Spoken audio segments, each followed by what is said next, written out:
these are very important. Having substances. Well, when you have substance, these are, it will include these things. Your animal, your food crops, you have your servants, your handmaids. All these things are things relating to substance. So even this law that I'm reading in Exodus chapter 22, this is a law regulating when one has possession to property. Because remember I told you in Leviticus chapter 19, that particular law I discussed before, I said that, look, we are not to steal. Stealing is forbidden. I did mention that in Leviticus chapter 19, verse 11. You shall not steal. Right? You are not to steal. So this law that I am reading in Exodus 22 is just expounding on that particular law. As the scripture says, what? Precept must be upon precept, here little, there little. So this verse goes into the aspect of stealing or thieving. Stealing, thieving, they all are interchangeable words. So this aspect of the law goes into that particular thing. So when we come to Exodus 22 verse 1, it says, if someone steals an ox or a sheep and then kills it or sells it, the thief must pay back 5 oxen for each ox stolen and 4 sheep for each sheep stolen. So if someone was to, let's say if you possess an ox or sheep, and then someone decides that they wants to steal that thing, steal those substances, well then they who steal these things will have to pay back more than the amount. So as we see here, if they steal one ox, if they steal it and they kill it or sell it, so that means that, look, they are empty-handed basically, because they have killed it. When they stole it, they kill it. So that means that if they kill it, there is no way you are going to. It's not there. It's not there. It's dead. Or you sell it. Someone else has the possession of it. So it's not. So you don't have. So you don't have anything. So what you will have to do, you will have to restore 5 oxen for an ox that's stolen, and 4 sheep for a sheep that's stolen. This is the penalty or the judgment if it is an ox or a sheep is stolen. Verse 2. If a thief is caught in the act of breaking into a house and is struck and killed in the process, the person who killed the thief is not guilty of murder. But if it happens in daylight, the one who killed the thief is guilty of murder. So a thief, if anyone decides to steal something, yes, he's caught in the act of stealing, and he is struck or killed. The person who killed the thief is not guilty of murder once it's done in the night time. Once this occurs in the night time, if it is someone steals or breaks into someone's house, they are stealing to get to own their property or their substance.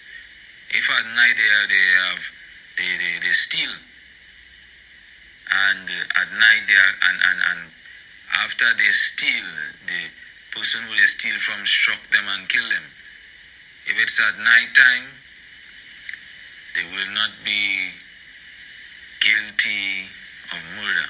There is no guilt of murder there.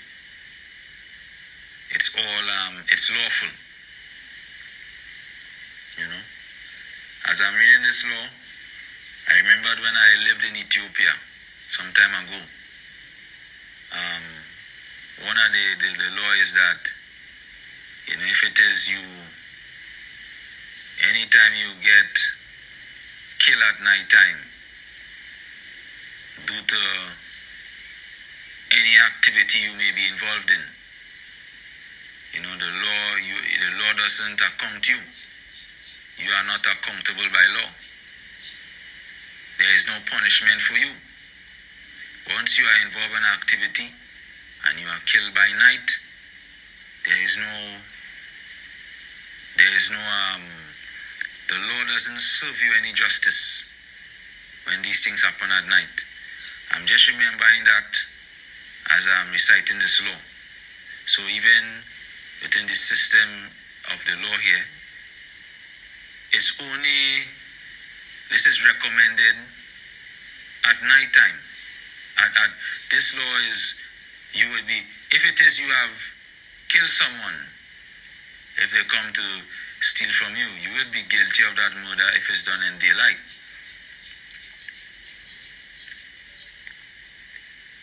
You may be guilty. You will be guilty of murder if it's done in the daylight. But if it's in the night time, you will not be guilty of murder. And thinking about the nature of a thief, nature of a stealer, at night time is a time where they are much more prevalent in doing these things. Yeah, most of the robbery or most of the theft activities that I have come across have been done in the night time. So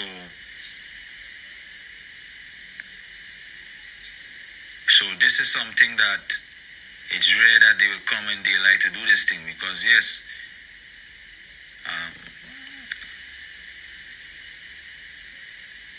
when one does something corrupt, usually it's done in the darkness. When one is doing evil, it's usually they do it in the darkness, because they know it's a shame to do these things in the light. It's a shame to do these things in the light. So they know that it's evil that they are doing, so they do these things in the dark time. But I want to focus on the point here.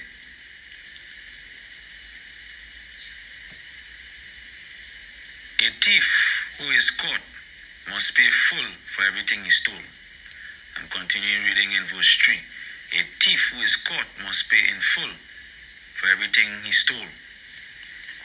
If he cannot pay, he must be sold as a slave to pay for his theft. Verse 4.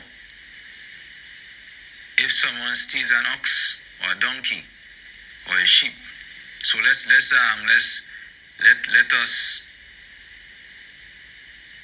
me dissect that particular sentence or phrase. A thief must restore everything that he has stolen. If he has not restored it, he has to be sold for his theft. So a thief must make restoration. If a thief cannot make restoration, he or she must be sold for the theft. This is the law. And when you are sold for your theft, there's a law on that as well. There's a law on that aspect as well. When you are sold, when you have sold yourself to thy neighbor, Leviticus chapter 25. There's a law that regulates that. If you are sold, you are going to be a hired servant. You shall be an hired servant. So that you can compensate for the things that you have stolen. Yes, if anyone is to sell himself to thy neighbor, they are going to be sold as an hired servant. So you will be working for your neighbor, and obviously, what you have stolen, you have to compensate for those things. This is the law. This is the aspect of the law.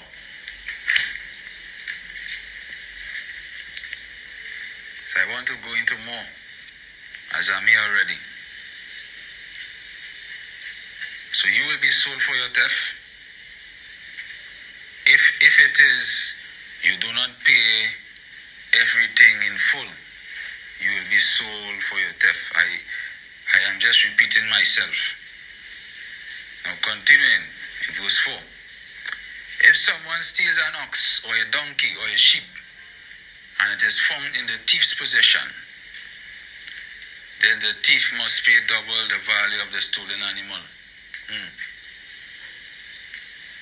So if it is you have stolen an ox or a sheep, let's say you have another person's property, and you have found it has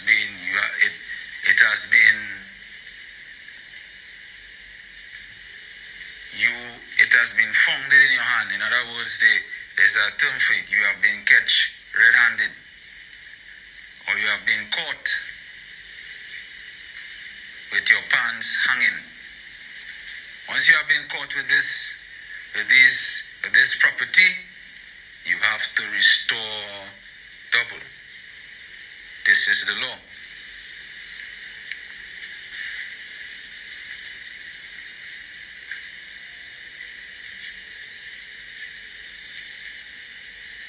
Right? So, as I'm saying that, I am going down to verse 7. So verse 7 is, so what I just explained earlier was the law that regulates someone that steals.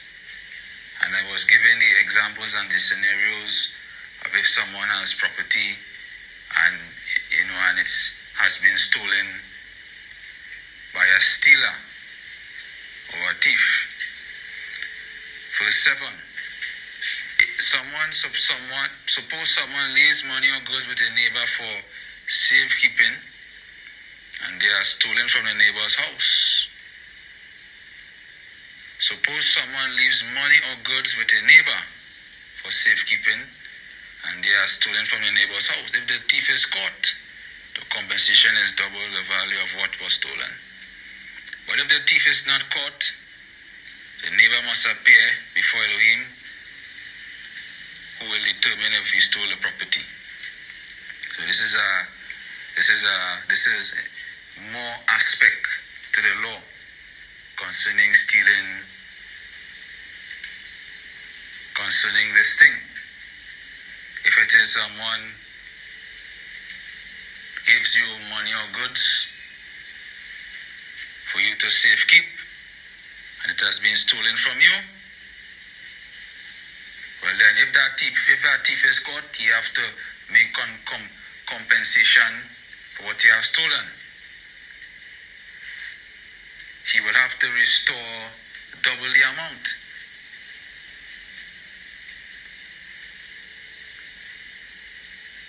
So you can see that, look, you can see,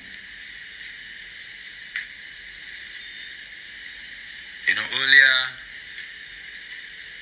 what the verses were saying concerning if it is the thief have stolen and he has been caught with it, he must restore double. This is the law that regulates stealing.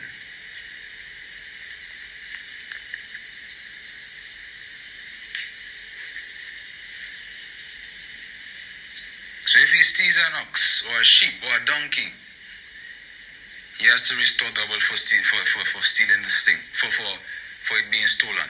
So remember what the scripture was saying earlier, that you cannot, let's say if a thief steals something and it is caught in his hand, let's say if you struck him or kill him by night, there is no judgment. The person who kills him is not guilty of murder. Once it's done in the daylight, they will be guilty of murder, because when it comes to this, the law concerning a thief or someone that steals, we are seeing that, look, this is the law that they would have to abide by. This is the law that regulates them. If it is they steal something and they kill it or sell that thing, they have to make sure and restore $5 for an ox, 4 sheep for a sheep. If it is they have nothing at all, they have to be sold. They have to be sold for their theft, and they will serve you as a result of that, for making compensation for what they have stolen. If they have steal and they have those things in their hand, or they have those things in their possession, they have to restore double. And this law we are reading here is the same principle. It's almost the same principle, just like what we read in verse 4. If someone gives money or goods, money is like, the ancient, in those times, money was gold or silver or gold. And goods can be anything that has substance, including cattle or livestock. So if it is these things were given to you for safekeeping, and let's say it has been stolen, if the thief is found, if the thief is caught, that thief will have to make compensation and pay double the value of what was stolen. If that cannot happen, well, then the neighbor who you give the goods or the money to have to go before the judge and the priest.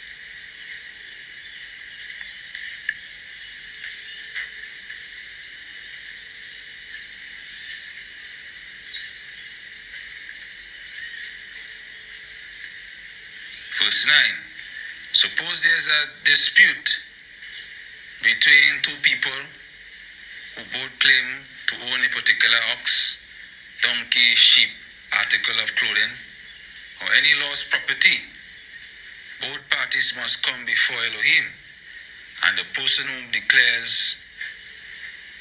Elohim declares guilty must pay double compensation to the other. So let's say in a scenario where two people, they claim this ox is their own, they claim this donkey is their own, they claim this sheep is their own, they claim this article of clothing is their own, or lost property. This is going into the realm of two people disputing. This is going into the realm of two people disputing. Two people disputing, you have to go to if it is, you cannot find out about who the owner is for that particular thing that you are disputing. You will take these things to the judge and the high priest. To the judge and the high priest.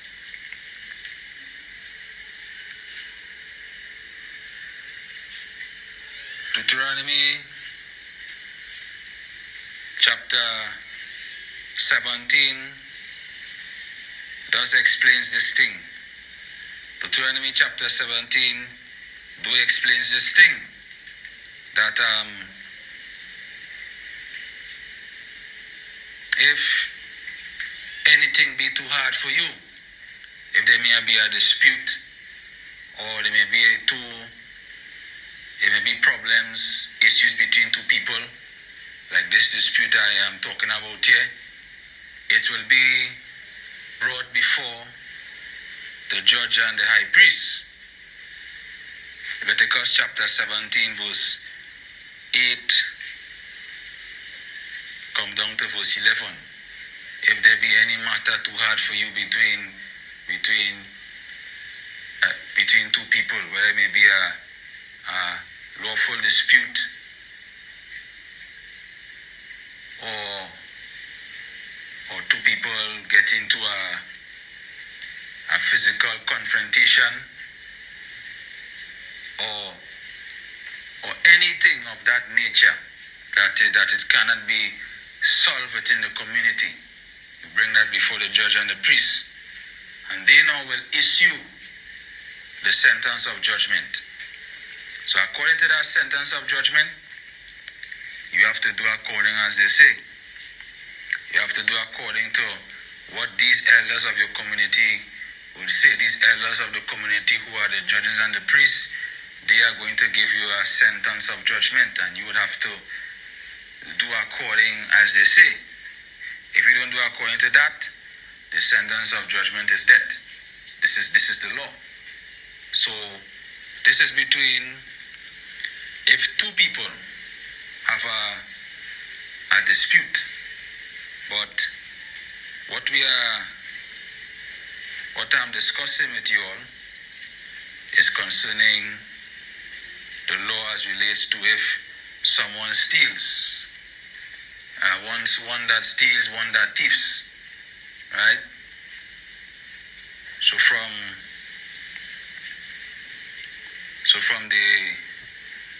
when it comes to Exodus chapter 22, verse 7, right? Verse 7 go up from 1 to 7. That entire aspect there, that those verses there deals with those who have steal, those who have thief. And so, as I'm saying this thing here, we live in a society that is based on corruption. We live in a society that is filled with evil and wickedness.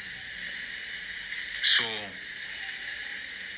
where these laws are righteous and they are potent, the society we live in, these laws here are not convenient for the society we live in. The society we live in, they are a society that are based on the society that we are living, especially in the Western civilization, Western culture, a society that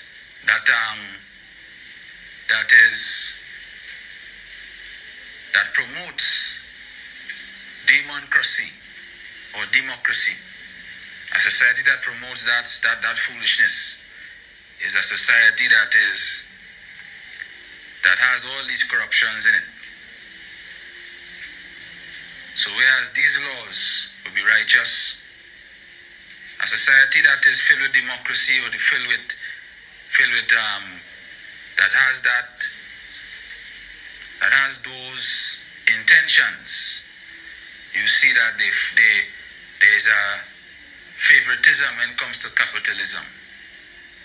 So there are some sociologists that also make reference to these things. You know, a society like that is a society that that allows criminals, allows murderers, allows certain group of people to function, operate. In that way, that money can be made. You know, like even those who work in the police station. If there's no criminal activity, how can they make their money? How can they function? Right? If no one isn't getting sick, how can the doctors make their money?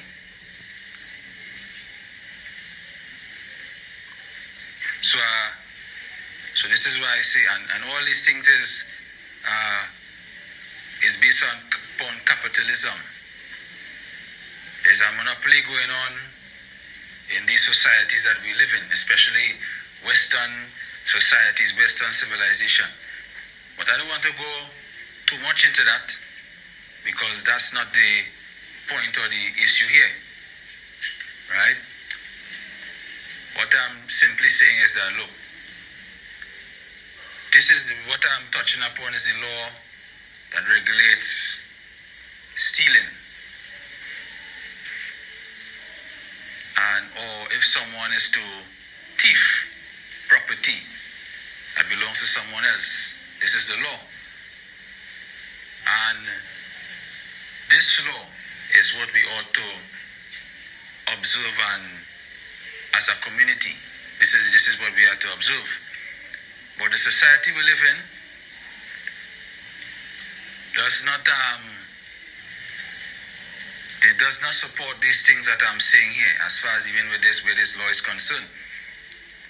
So, if you are in a society like that, a society that is based on those things I have mentioned, a society that is based upon capitalism and slavery and democracy, is a society that will allow evil and wickedness to flourish, and even allow thieves and steals to strive and do what they are doing.